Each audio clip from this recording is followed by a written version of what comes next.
Olá, hoje a gente vai mergulhar num livro que é um verdadeiro clássico para quem pensa em educação. Didática, de José Carlos Libânio. Sabe aquela ideia de que ensinar é só o professor falar e o aluno copiar?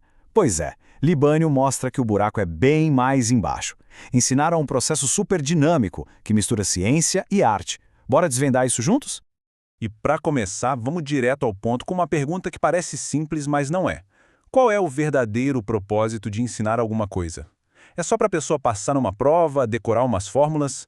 Ou será que tem algo muito mais profundo em jogo? Libânio nos provoca a repensar isso porque a resposta para essa pergunta muda completamente o que acontece dentro de uma sala de aula.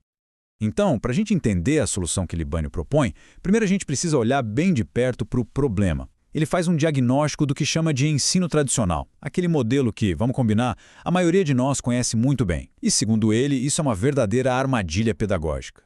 E essa armadilha tem basicamente 4 grandes defeitos.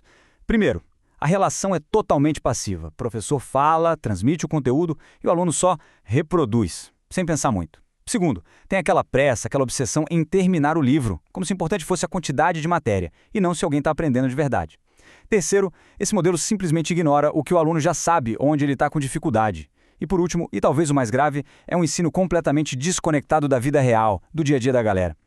Olha, essa citação do próprio Libânio é um soco no estômago, né? Ela desenha perfeitamente esse cenário. É quase uma pintura de uma sala de aula onde o objetivo é só memorizar para vomitar tudo na prova. E a palavra que ele usa, interrogatório, é muito forte. Não é uma conversa, não é uma troca, é um interrogatório.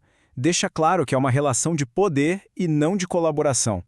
Tá, então se esse modelo tradicional está furado, qual é a saída? Bom, é aqui que a gente começa a virar o jogo.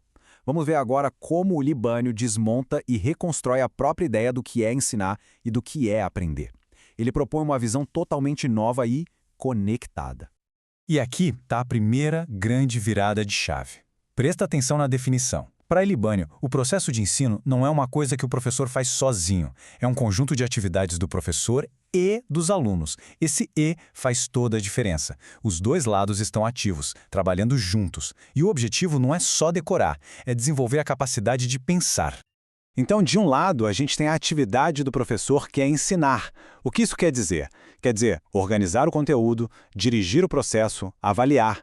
E do outro lado, a gente tem a atividade do aluno, que é aprender, ou seja, assimilar o conhecimento de forma ativa. São duas coisas diferentes, mas que, como a gente vai ver agora, andam de mãos dadas. E é aqui que tudo se encaixa. Ensinar e aprender não são coisas separadas, são como as duas faces de uma mesma moeda. Não adianta nada o professor ensinar se o aluno não estiver aprendendo.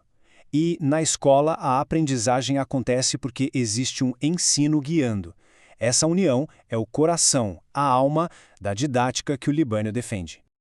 Ok, mas como é que essa aprendizagem acontece de verdade, na cabeça do aluno? A gente entra agora no motor desse novo modelo, um conceito chamado assimilação ativa. É aqui que a gente entende como o conhecimento sai do quadro e entra de fato na mente de alguém. Assimilação ativa, então, é o jeito como o estudante realmente pega o conhecimento para si. Repara bem nas palavras, é um processo interno, que usa os recursos do próprio aluno. A inteligência dele, a motivação, a vontade. O professor não deposita o saber, ele atua como um guia, um orientador desse processo.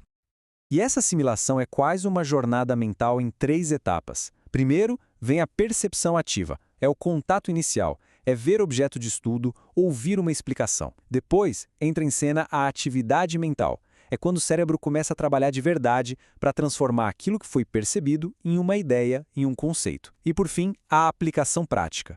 É quando a gente usa esse conhecimento novo para resolver um problema, para fazer um exercício, é aí que a coisa se consolida. E essa frase aqui amarra tudo de um jeito perfeito. A aprendizagem só rola de verdade quando o próprio aluno é mobilizado, quando a mente dele entra em ação. O papel do professor é ser esse catalisador, sabe, a pessoa que liga as engrenagens mentais do estudante, em vez de tentar girá-las por ele. Beleza, a teoria é fantástica, mas e na prática? Como é que um professor faz isso no dia a dia? É isso que a gente vai ver agora. Libânio não fica só na teoria. Ele nos dá um roteiro prático, um esqueleto para estruturar uma aula que realmente funcione. Essa é a pergunta de $1 milhão, né? Como a gente pega toda essa ideia e transforma em ação dentro da sala de aula? É exatamente aqui que a gente sai do porquê e entra no como fazer. E aqui está um mapa do tesouro. Libânio sugere uma aula com 5 momentos que se conectam. Começa com a orientação, que é para motivar, para mostrar aonde a gente quer chegar. Depois vem a transmissão/assimilação, que é quando o conteúdo novo aparece. Em seguida, a consolidação, para fixar o que foi aprendido. Aí vem a aplicação, que é usar esse conhecimento na prática. E, por fim, a avaliação. Mas olha que importante, não é só uma prova no final. A avaliação acontece o tempo todo, para ir ajustando o caminho. É um ciclo. Mas a gente não pode parar por aqui. Para o Libânio, o objetivo final de tudo isso é muito maior do que aprender o conteúdo da prova. A gente chega agora na nossa última parte para entender qual é o grande propósito por trás desse método. Formar pessoas que pensam de forma crítica e autônoma. Pausa para a gente pensar nessa frase. Instruir não é o mesmo que educar. Instruir é passar uma informação, treinar uma habilidade. Educar é um processo muito mais amplo. É sobre formar a personalidade, os valores. É sobre desenvolver a capacidade de pensar por conta própria. E é nesse ponto que surgiu o conceito de ensino crítico.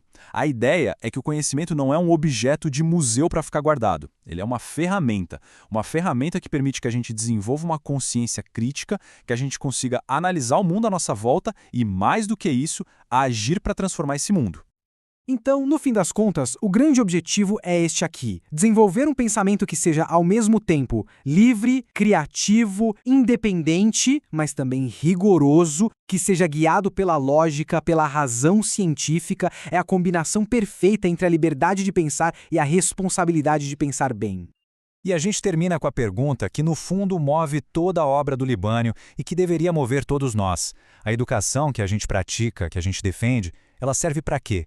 Para treinar pessoas que só vão reproduzir o que já existe?